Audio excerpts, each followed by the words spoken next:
I hate seeing her upset. And now she's thinking, is anybody here for me? And I don't think that's okay. You know, it's a guy's job to protect her heart, and it's my job to create an atmosphere for Katie to feel secure and safe. That means that I need to do something about it. Mike P. Mike P, will you accept this rose? Absolutely.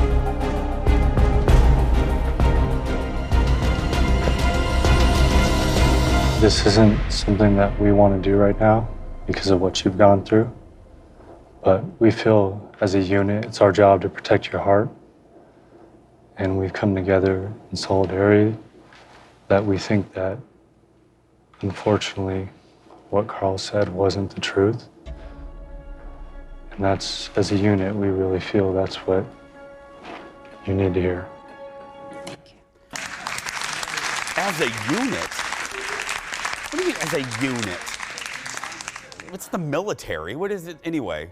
God, I hate this show. An unprecedented move during the rose ceremony. The men and Mike P putting their foot down, saying Carl is not there for the right reasons. Imagine that.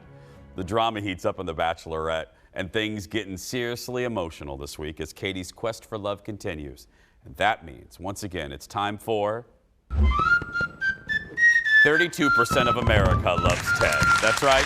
Joining us from Bachelor Nation headquarters, and I will say, Kendall said it again, Ted represents the good side of Bachelor Nation. Thank you. Thank you. Not the other horrible people. Good morning. My poll numbers are sinking.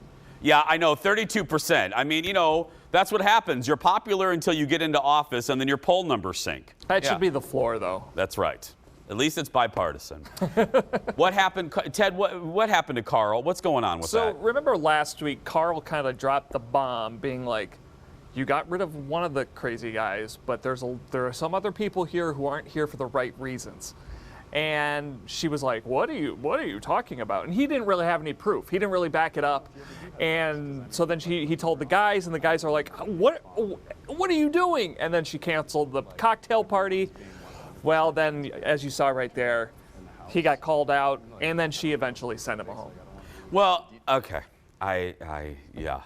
That was, they use a lot of superlatives on that show, but that rose ceremony was perhaps one of the more dramatic moments ever that I've seen. We've never seen that before, No. where you kind of put the Bachelorette in that position where... Yes. And I don't know how I feel about it. I think she should be able to make that decision and not be forced into it. Ted, tell the folks about this group date, if you will. I didn't know if this was a joke or not, but it got real fast. So this was, they brought in your favorite, Nick Viall. Oh, yes, I love Nick. And so this was group therapy almost. So we had them all sitting around, and they had to tell how they maybe wronged women in the past.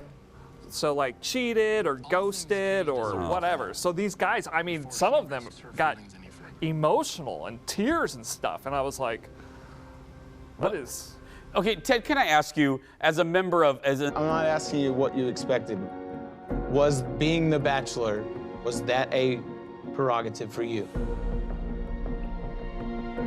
Okay. I can't be disingenuous to you guys, and I'm not gonna be. Yes, coming into this, one of the thoughts on my mind was potentially being the next Bachelor.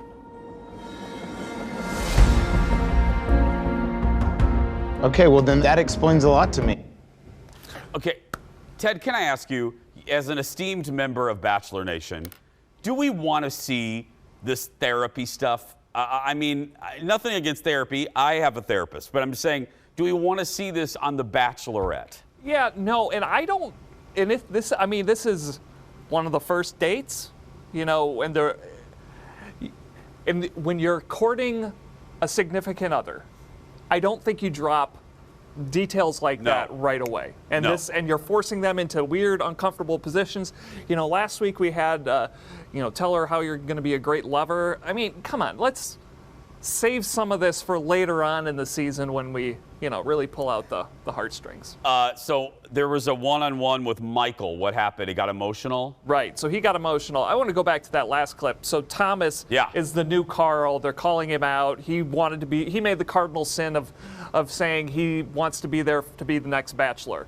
So now he's toast. He's done. He's toast because now he says, Yeah. you know, I came on this show to be the Bachelor. Right, regardless of how he feels about her now, it's over. Basically, he said the soft part out loud, Ted. Right. So Michael, you know, I kind of like Michael. I didn't really know who he was before. They went like riding a four-wheeler or something, which she crashed right before their date, but he didn't know that. But he's got a child. He opened up about his wife and love of his life. Then she got breast cancer, died about 3 years ago or so. Really emotional. Katie got emotional, but I think he could be one to watch. Okay, let's talk about Connor. If you're keeping score at home, we're moving on to Connor. You like him, but he does something, I'm reading, that makes you uncomfortable. What is it? I didn't know if this was the first time he kissed her, that it was weird. But so remember, Connor is cat guy.